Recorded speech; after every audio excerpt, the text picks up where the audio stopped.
bagi so na te kirang ke panang thang tang na te tong kurban ke nili tum ahok ni tum non rong thom long si ke tong tolo kita ni tum dak ni lung hawar long ma ke li tum rong te sok ti de bang sita pinya por bang ken tum thapu par ti dala si ahok ni tum ki sing bang la pula kuman tu pelende kom ta ni ka dak ka jor mom ni ta ni ta ka na ti ta sini ben nili fu ki do la so pen pula te ni kan tharu da ka dele da dak ke jeru ba tangul bari sa ta dorong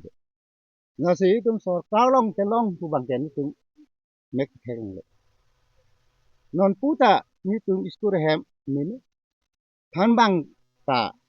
non puta ini dikka ya kunasi sumat ni thegi na pen ni tum ke do ke dam nor matwar ka dore na tum ya theglom lo ni tum so that pote ni tum kunalo di kusi chipone ki telang de ta la so ke telang ke tari tum ke gari ko son lo na tu war evre ke na tili tum ke tu kisu bang phan sak chong kon ti tum ke kon ne ha kisu telang hem anta lili det ta tu tum ke tong lo la si non nili ka matha bang ke je la BJP bupe ba Kongres bupe yal bupe mane la kon nang sulibo ma सरकार ban ten tum ke nili kang brahin pen tu ke pen tum ko bang le so son si nili ban ke ni do pen ro rat ta tong sinang kulo la so bang ta bang hok lo so to war ke sinka na tum da thong la pen la itu hiju na lang nan puta ni tum la so ho ni tu ka ahut hiju na lang lang bungo lang sunan puta ni tum long bom la inu ba ka MDC nang manda inu ba ka CM nang manda ta lang hei kita nak kemar itu rihing mangan non rih nang le non rihing si nang le tala sorry hing tan on tala nasi ni tum la nili tang brahin pen thang tang brahin na tidak ko nili rat bang ke election campaign ke wang pulo te nili ke patang ni lang kon nili ta patang ni ho la ke yok bang ke nok no ke yok na eta nili hin pen ke la non ruling party tin chan ke bawang long li dan rat ta patang ni le nili hin tidak ta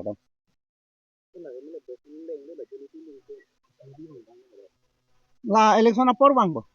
lanca api kira ba oh dak phang chorong ga wang ba lang ni tin ni pen la dak tang bru bang la he mo sang sa sa tri ni tu ku vi phang chorong bang ke milmen pen rong pho pen tang bari ki ro mang rong ke lang chot pan kilong bari tu muni reng la so ku vi ta kom ta eddat pen nin kan proxy hat bosor ti ke ki kilong sala rong pho be ku vi athi kan si du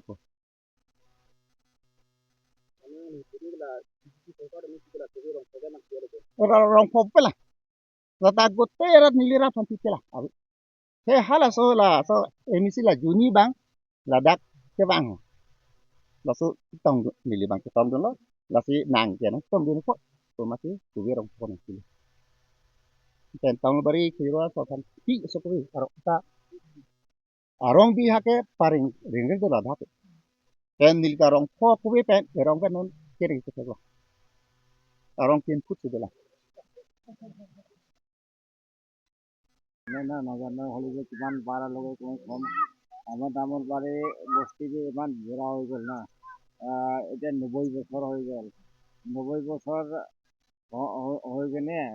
school যেনে তেনে আনিছে কষ্ট মষ্ট কৰি কিনে আনিছে স্কুল দিছে স্কুল ইমান চোৱা নাই এইবিলাক কি এতিয়া পলিং চেণ্টাৰ যে আহি গ'ল পলিং চেণ্টাৰটো বুলি কৈছে এইবিলাকতো চাই লোৱা নাই এইবিলাকতো চাফা কৰি ল'ব লাগে বনাই ল'ব লাগিছিলে এইবিলাকো চোৱা নাই এতিয়া ৰাস্তাটো ব্যৱস্থা নাই ৰাস্তাটো এইবিলাক চোৱা নাই আমিবিলাকতো ভোট দিব লাগে ভোট দি আছে আৰু এইবিলাকতো ভোট পালে হৈ যায় বুলি ভাবি আছে এইবিলাক আমাকে ভোট দিয়ে আমাকে মৰম কৰিব ভাবি কিনে আমাক ভোট দি লয় এতিয়া ৰুলিং পাৰ্টি এতিয়া কংগ্ৰেছ ৰুলিং হওক বিজেপি হওক এইবিলাক যিকোনো পাৰ্টি হ'লে এইবিলাকতো চোৱাই নাই সেইটো কাৰণে আমাৰবিলাক দুখ লাগে আছে ইমান বুঢ়া বস্তি ঘোরা বসে ওইখানে খোয়া নাই যেখানে লব lagi আছে মানে কম election yo bangke matharin so to war bangke dilhi pen alu long lu nang gran lu de pudet kata alu pacar ban paklang lok ni to war bang na kiri thong le la so nagi pu ke ni pen ni kan tiap kang lu ya demo festival 1966 अब ভুসি বনাইছে যেটা এতিয়াৰ ৰাস্তা নাই ৰাস্তা বিয়া মানে বিমাৰ হাজাৰ পঞ্চবুচি ডাউনবাৰে বিমাৰ হাজাৰ হলিবি যাব পৰা নাই ৰাতি হলিবি দিনত হলিবি যাব পৰা নাই এতিয়াতো ঠাণ্ডা ছিজন পিছতে গৰমৰ পানী যদি গেলেতো নাই আৰু মানুহ যাব তেনেকুৱা হৈ যায় মানে ইহঁতৰ পৰা আহিব গতিকে রাস্তা দিব হব রাস্তা দিব ভোট দিব রাস্তা নাই তেনেকে কি হব রাস্তা মুখবিলাক ভোট দিব রাস্তা ভিতৰতে ইহঁতৰ জিঠাই দিব যেতিয়া ৰাস্তাটো নাই এনে কাৰণে মই ইহঁতক কিমান পঞ্চবুজ খেতিৰ পৰা পঞ্চবুজ এইবিলাক গাঁৱৰ বস্তু চব মিলাই পেলাই একটা গিন্দিৰে ল'ব লাগিব ভাল মানুহ বিজেপি হলে বিয়া কংগ্ৰেছ হলে মানুহে বেয়াটো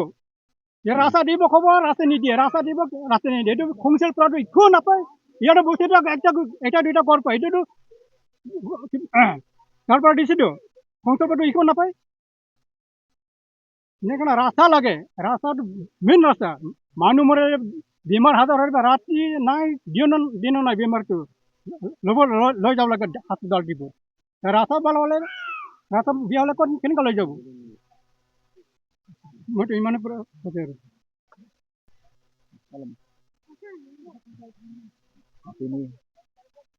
biasanya bang nili tem lampil paklang tentang tung lah bang ke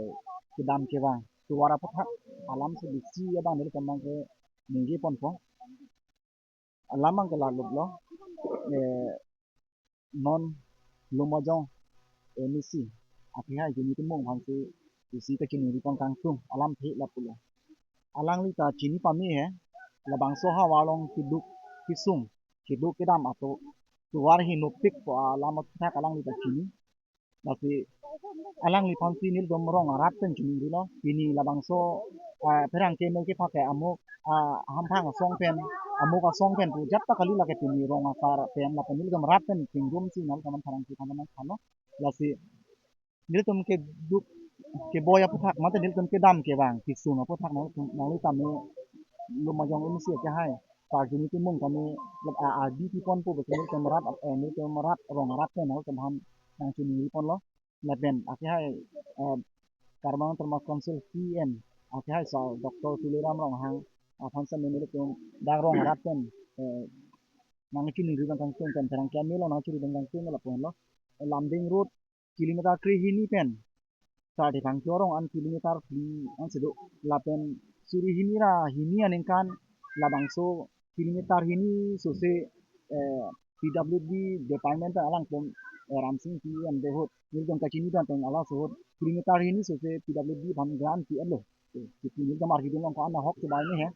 tetapi ni antame department ken labang so atwa nang ka repairing bai nang ka salam di tuat nil kan thek ding masih labang so arong nil tom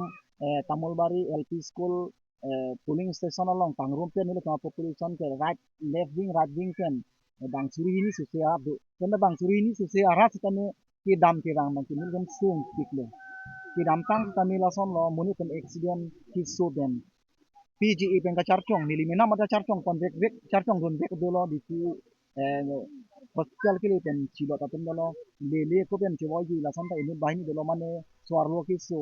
la hut tamen kien so me chit herak me ni pen chi charchong pon rong a so pen pu gamra pen pen ke tham lo lason de dolo ki nili to mangke kaning ginang oi payat na kalilo ekdom la MLA election aprang la lumajong MEC ke hai jini tin munga phan tiniri lo la bang so to war prap jin pe nang silam pi pu be sini lo tin min kilo nong sinang silam pi be den tem rong arat pe non kini ka chetong ke rong thom be sida ni tom pena pena bigang bong la left wing right wing apoling ang bong ngam rong asar an ching room sini pen isi a committee ni lenti salam nang kokko kali pulang tu nil teman na bang so ha wara panu teman asu jangri asu pating ason si nang teman lo nang kilang le inuta council ke pining an ke ningkan tok sikera pintu teng po dan pini an beta karbo termas council pen nangki pi po afon ke lakha ulang tamolbari LP school 1994 hut pilo lapen 2002 alam start hitang tu LP school building gram lo lapen an pan ke karbo termas council pen akti dengan pen jatta thelong likilang la sinil tomta bisu pen ke lo kilometer main road pen lambing road la national highway pen kilometer pijet asang bong arat apan pilihan ta karbo termas council pen at hangga lang tikelang kijuna lang kon chenglok nola school abung ka school apan tering ti sa de kang cho along ka 1987 aning kan PhD pen nang kilok kan bahiri ka tin opinion ta lang tu kan lang roy lang sa kijuna lo yin so memi budamo ti di tu sene temo ki headquarter ta rai ni pen ko delo jati ni anta karbo termas council pen ini da sarkar chala ko ta development heklong le ini da sarkar chala ko heklong le la non BJP sarkar abang ke kacing kur development a sarkar pulo la chalang le tomhan tuniri lo mile tomda nala tom prap jin pe lamang so ha waraphan tujuna lang tan chenglok tu waramang nil tomhan nang selam pi pu besini le ning chelo yong si nang selam pi pi lo ne dam MLA apang si nang selam pi pi pe ne tom bang so rong ha da bang ke kat fek sini tomhan hanang kok po idam tang ta apong tina polling election ta minit dam daldak la so polling along ruling government masih pakai ke dam tang hut kami kongres government tadi tala dak la so polling long nilo tom lumajong kali niltom la di PLA long ke first position pa dam lo e wat long lo dak tiya ka president na secretary dam hola so la pe non BJP sarkar ka chari ta apong tinda BJP sini dam leading lo so polling lo nil mata tang BJP claim manil ke mata BJP panjok lo campaign pilo nit mata ni da aprang ki cheng hut PS ang vice president deng lo kami ni lino na apora dia jani sini party mane claim asa apora dia jani si sang tok kate non ta party mai ko tum sade dak do tan thap BJP mang yok tum lo rong mane ang ton la rong ko ana ni pen ke inu bahini ke do pu sa pa kita BJP tan ke no mang ka polling lang ta hai ke pa hai de tan thip madi da tin de nang pa hai de ko madi tin de roton de ron ta ke hai em do bo mata apong lo ni na mata lam ti ben pa chini lo tin ki lo la sa lang di bang tamol bari bang ko de bang tamol dak ni ga polling nang ko mri bang ke lockdown lo kok corona virus la lockdown lo kok aja ni si labang ke skin deng on edet ke ni tu ya so pd skin nang le ke pd skin nang sinil kan bang so to war skin nang claim pu so me ho di sama di phi na kala so to war cheng bom lo ni to ma to war ten ki kolon na na hela so skin deng kan ke asana ka non joni ti mo ke hai ho tan alang chi ke deng kon do apena alis ke theglong he to me hela so skin ma bang ke bang central la pan pen ho so tang kan ang li si yok pang la so tang kan si dang li le pu te la so skin ke deng de na alang hin pen la so skin nang si nang li li pu te so pan ang li le pu te deng man te de na isine tong kar pi lo he la pen hem su dang li u pu dai hem su ke la ke nil to mang ke di pu don kang to mang ke karena ter mas kan si la ki li la bang la ke central la pan pen si direct block kan le block kan si la ke ho dai de karena ter mas kan sil pen akhi pu ke nil pen ke la ke jang ngan de hemso nang rong kai mane PMAYG ko hemso la ke council kan mane lumajong MEC kan ke mane CM dan pu la ne tengala khai kan lumajong ala council kan se nang PG pulo tang te ne tamang ke la non tuwa nang tinang ko kiju na lang nang tinang po la non ten chok lo ne tamang ke la tinon MLA election na tang se tam tuwarong se thang lumajong MEC ke asa jini te bung la pen tar dengan tem mas kam tila CM ke hai sa Dr. Tuliram rong hang la pen DPLA ake hai bida sing leng sa alang ne tenisi kadang so hawar kadang cilang tuwa nang salam lu pati tembang so hawar ke kiram tanga som tu BJP tanda so puning lang ke pahai yong si nang silam pipi putala ke ahok lo ten gamra tanto pulo BJP fan ke campaign kata dang long nilo lapen rong asota BJP meeting pa dinong lele pisalang letum se dai tulo lapen pinap pinap dik se minute rong asar pen cingwai po ni dan lang so committee ekta salam po lo committee salam po rong asor lapen totally kai ke ta development aja ta facility long li rakha ke ni lapen ke long li lena ruling government long ke ni pen mabdi ka pa paket dinong lele pisalang pen lapen ko la ini nang sekarang ka ni lang ke ni pen nang pen han kurang kelong empat